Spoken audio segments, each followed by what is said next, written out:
Time Factor.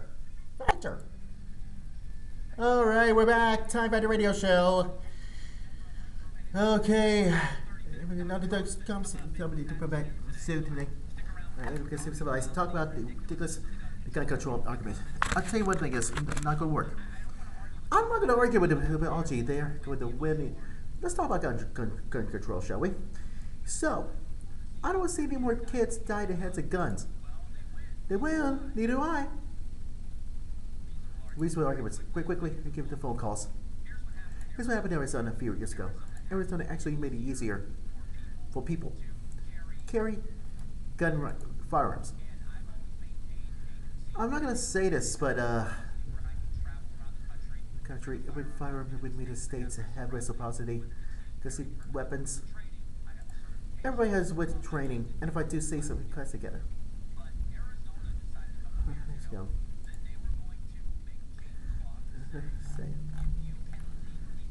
On a handgun in the state of Arizona, carry it concealed.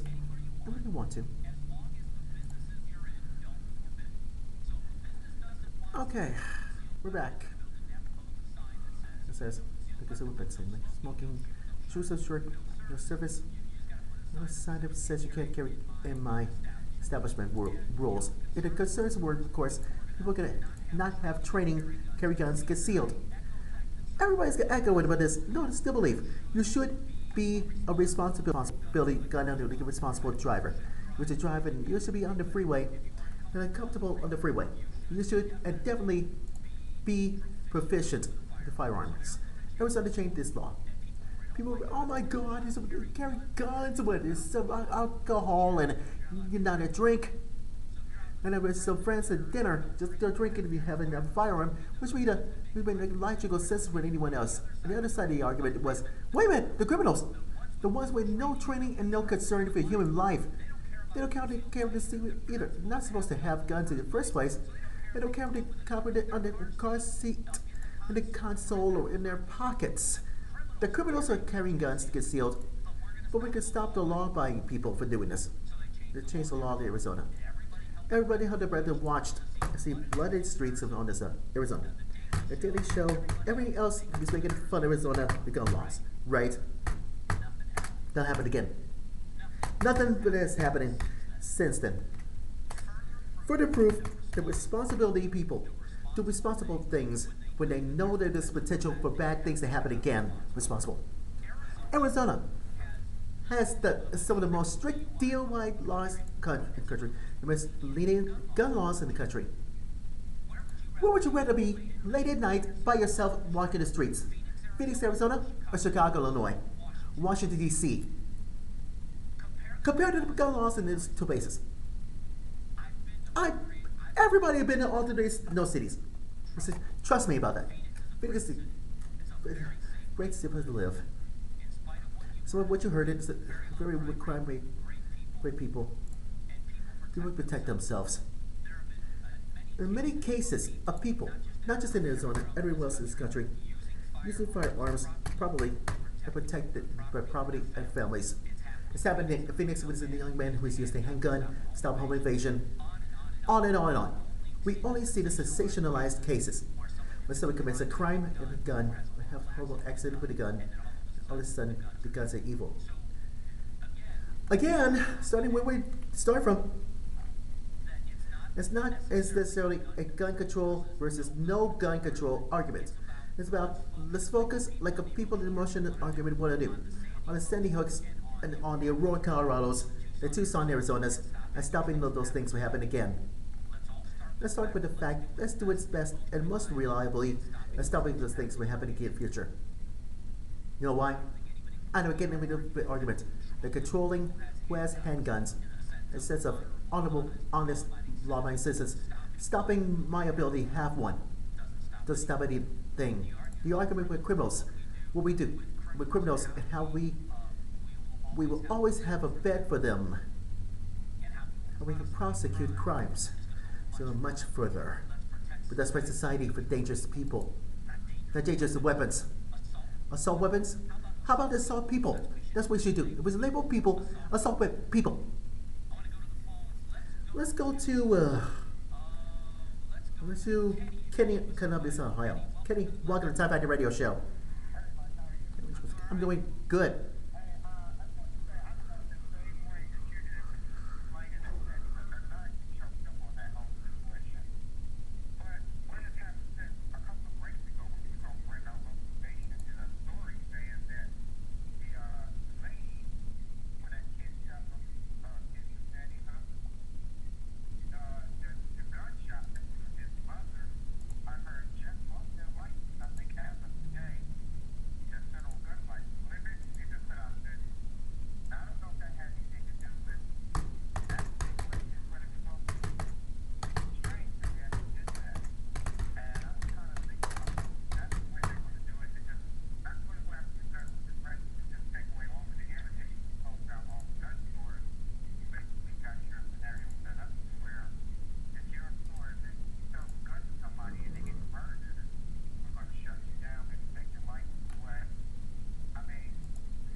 I think Kenny, I had to heard that before on the call in the senior night as I read the story. Recent phone calls, Kenny. I have my I think when you comp back those things are first of all, you go talk to gun dealers, gun stores. I'm gonna go out to call in a minute. Give a huge example of the gun dealers. We all know what the Operation Fast and Furious. Again, it happened in my backyard, everywhere I live. As I purchased firearms from one of these stores was involved in selling those guns. I know those people. I purchased firearms in one of those stores. Those firearms dealers, these strong buyers that you knew about, stores, they called ATF and said, we had no idea it was the straw buyers, that ATF was doing some kind of an operation, and it being called Fast and Furious. These gun dealers called and said, there's some people who want to shady gun deals that we cannot do. We cannot make these gun sales. This is a bad deal. We are not comfortable with doing this. We're not going to do this. And then we're told by the federal government, sell them the guns. We're on this. As a matter of fact, this storm we talk about recorded the phone calls so that they're protected. That's how easy they will be about to make it a sale. These people that run these businesses also see the sense of responsibility in doing this. This idea where the people just want to be indiscriminately handing guns on the people, it's just about making money. It's a nonsense argument for the people. I don't necessarily think they were doing it to lie. I said they have no idea. They know the sense of responsibility the federal license has the product that they sell. The way to bet it is just the kind of stories tell people. This is what responsibility this business owners do. It's like the guys that own that liquor stores do everything they can. You can't always catch every fake ID. They ID young people, not necessarily for a high school party. Why not? Then they realize how dangerous it is, and then they'll do something in half because of it. Now everyone's one with the kids end up some getting it. They do everything they can. They can go to the grocery store with your kids. They get old enough to buy alcohol and they're not. And so they were going to buy something. Well, let's say two kids. One is in their 20s and the other is in their age. They won't sell the alcohol to the older ones. It's licensed to have it. It's the ability to buy the alcohol. It's the works to get it to the other ones. The same thing firearms do. The responsible law-abiding citizens. Let's go to Edmund in Delaware. Edmund, welcome to the Time Factor Radio Show. LHMusic. Thank you.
Oh, I know.